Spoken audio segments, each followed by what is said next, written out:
নমস্কার। আজ আমার নিবেদন কবি অপূর্ব দত্তের লেখা কবিতা আমার কি দোষ। ক লিখতে কলম ভাঙিস, খ লিখতে খড়ম, 4 বছর এক ক্লাসে, শুনলে মাথা গরম। সারা দুপুর করিসটা কি, ঘুম নেই তোর চোখে? এত বকি, তবু কি তোর মাথায় কিছু ঢোকে? এই শুনে রাখ, লাস্ট ওয়ার্নিং, সময় দিলাম 6 মাস। এর মধ্যেই শিখতে হবে সন্ধি এবং সমাস।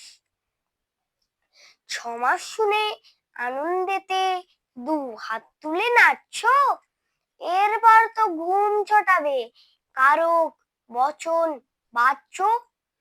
পুজোর ছুটির 2 মাস যেন নষ্ট না হয় হেলায়, ভুলেও যেন না দেখি ফের মন দিয়েছিস খেলায়।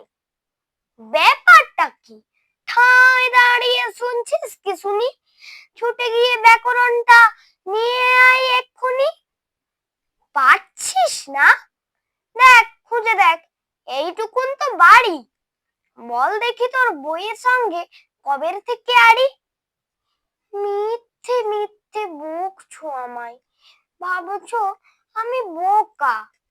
আমার কি দোষ, বই তো কবেই কেটেছে উই পোকা। ধন্যবাদ।